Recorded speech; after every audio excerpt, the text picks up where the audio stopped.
Kemarin sudah saya singgung tentang access modifiers.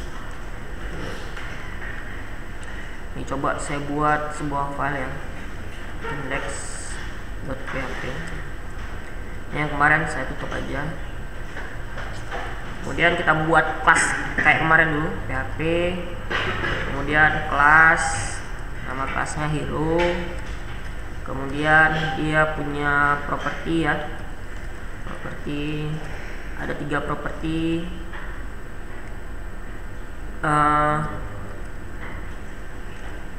private apa kemarin, p nama, private p out, private p tag ya. Oke. 3 aja dulu ya. Nah, kemudian kita buat apa? Objek misalnya. Ini kita buat metodenya dulu. Kita fokus di properti. Kita buat objeknya, misalnya apa? Zilong misalnya. Zilong new hero. Oke. Kalau dia private, coba lihat ini private ya. Saya mau akses langsung. Zilong. Nah, ini kenapa? Kok ada nih? Error nggak? Error karena dia ini nyimpan yang kemarin ya. Kita tes dulu lah.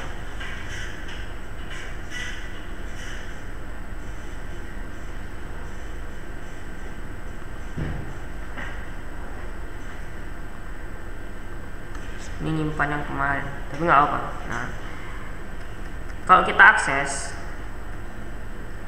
nggak ada ya p nama itu. Nah, tapi kalau kita ganti coba, ini masih yang kemarin ya.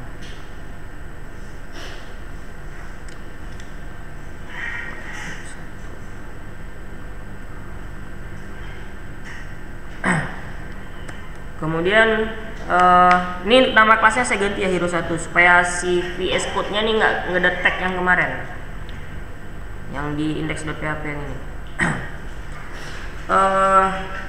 Zilong sama dengan new hero 1, coba $zilong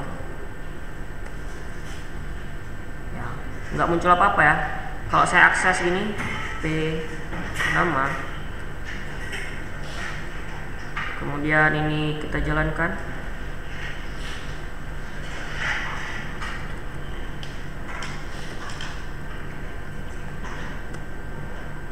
Nah, error ya.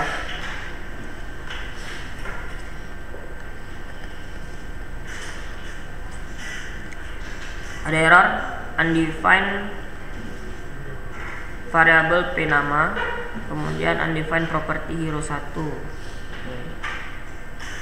Kenapa? Karena kita pakai private. Nah, coba private ini kita ganti jadi public misalnya. Public. Oke, sekarang coba kita jalankan lagi.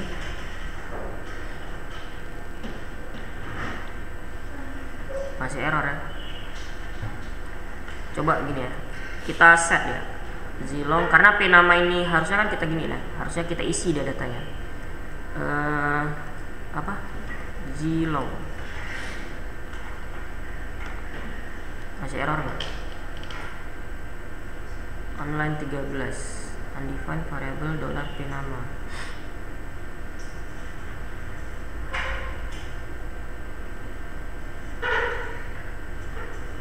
Why?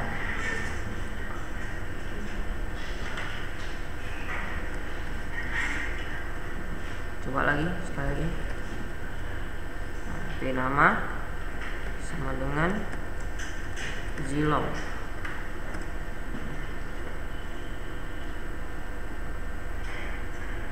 Ya, oke ya, ini baru betul. Nah, kenapa bisa kita akses? Karena dia public. Coba kita yang p nama ini kita ganti jadi private lagi. Langsung muncul ya error di sini ya. Tapi kita cek lah di sini. Error enggak ya? Nah, error.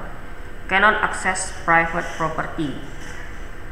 Jadi dia tidak bisa diakses. Kalau kita ganti, kemarin kan saya bilang ada 3 nih. Ada public, private, satu lagi apa? Protected. Kita ganti jadi protected.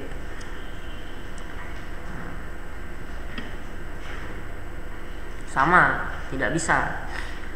Jadi yang bisa diakses dari luar kelas, ini kan luar kelas ya, dari langsung diakses dari objek gitu ya. Itu hanya yang public. Oke.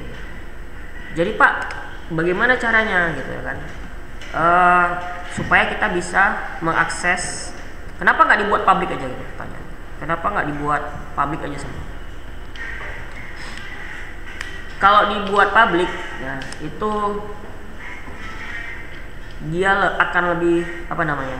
Ini kan karena dia properti. Kalau diakses secara public, dia akan lebih rentan untuk dimasukkan data-data yang tidak seharusnya gitu. Jadi untuk masukkan datanya ke properti harus dibuat metodenya. Misal kita kasih dia private. Kalau private artinya dia hanya bisa diakses dari dalam kelas ini ya. Jadi dia cuma bisa diakses dari kurung kurawal yang ini sampai kurung kurawal yang ini. Itu private. Nah, berarti kita bisa buat sebuah metode function set nama misalnya. Set nama. Nah, kita isi this p nama sama dengan dari mana? Dari argumen ya. $a nama. $a nama. Nah, jadi di sini kita manggilnya gimana? Kita panggil functionnya set nama. Set nama cara manggilnya jadi beda ya, nggak pakai sama dengan, tapi pakai ini. Sekarang harusnya tidak error lagi.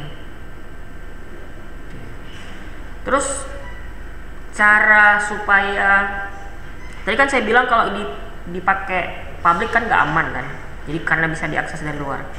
Kalau kita pakai function gini, kita bisa menerapkan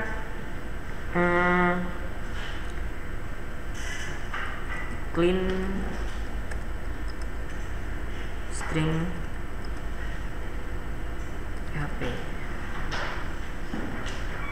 Oh sorry, nggak connect internet pokoknya. Jadi kita bisa menambahkan fungsi-fungsi tertentu untuk mengecek nama ini, misalnya apakah dia mengandung karakter khusus yang berbahaya, misalnya kayak script-script tertentu yang disisipkan kayak gitu. Jadi bisa ditaruh lagi di sini gitu sebelum $a nama ini. Tapi itu biarin dulu. Kita belajar tentang private, public, dan protected dulu ya. Oke, sekarang dengan ini maka kita bisa ngeset namanya. Jadi harusnya kita punya, kalau punya 3 properti berarti ada 3 function. Misalnya contoh aja ya, p help kelar this p help, seperti ini salah ya, a sama dengan $a help. Nah di sini baru ini kita kasih defaultnya 0 misalnya. Berarti kita panggil default 0 itu supaya yang dikasih nanti hanya dia kasih tahu langsung integer. Berarti ini kita harus masukkan angka ya.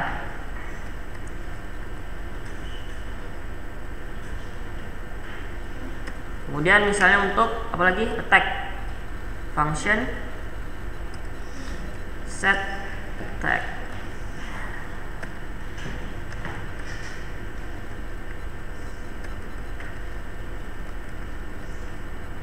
Nah ini kita kasih, karena di integer kita kasih terus defaultnya 0 gitu. This p attack sama dengan $a attack.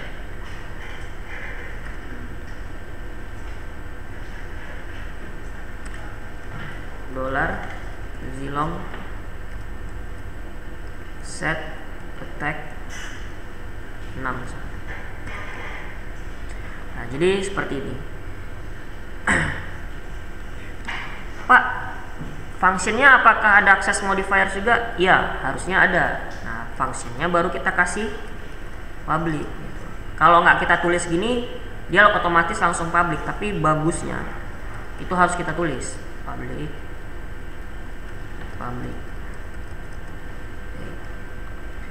Sekarang coba kita cek. Ya, nggak ada error ya. Nah, seandainya kita buat ini jadi protected, apa yang akan terjadi? Apakah error? Error ya, kelihatan di sini ya. Coba kita tes di browser. Nah, error. Karena protected tidak bisa diakses langsung dari objeknya. Ya, yang bisa langsung diakses dari objeknya itu yang public. Jadi protected ini gunanya untuk apa, Pak? Protected ini dia bisa diakses dari dalam kelas dan turunan kelas. Berarti nanti kelasnya ini akan memiliki keturunan. Nanti tapi di tahap kedua nanti setelah selesai istirahat baru kita bahas turunan, pewarisan. Apa yang diwarisi? Oke, sekarang sampai sini ada pertanyaan? Misalnya nih, saya mau menampilkan statusnya si Zilong, gimana caranya? Saya mau menampilkan namanya, health-nya berapa, attack-nya berapa, gimana caranya?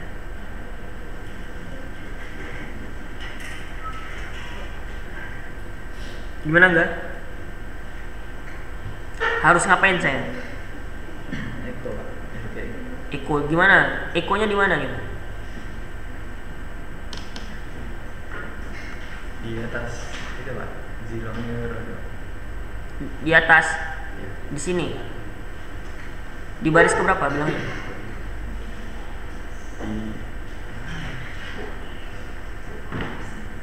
Ayo di mana? Ayo.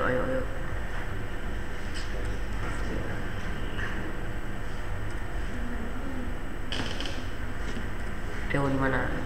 Di mana? Misalnya ini saya menampilkan statusnya si Zilong, gimana caranya?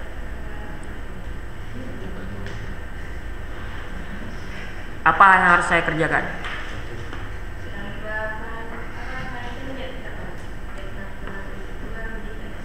Tambahkan function untuk get ya. Public function get, langsung aja ya status gitu. Semua get status.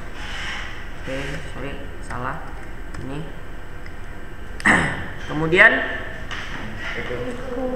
echo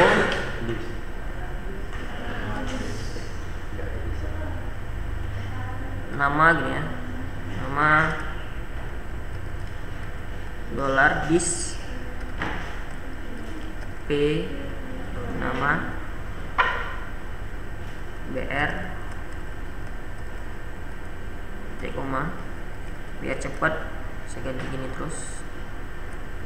This apa lagi? Help. Oke. Help. Ini attack. Yang ini attack. Terus tinggal kita panggil dari objeknya Zilong, get status. Oke, kita cek. Coba nama Zilong HOT 80 tag 6. Oke, silakan dicoba.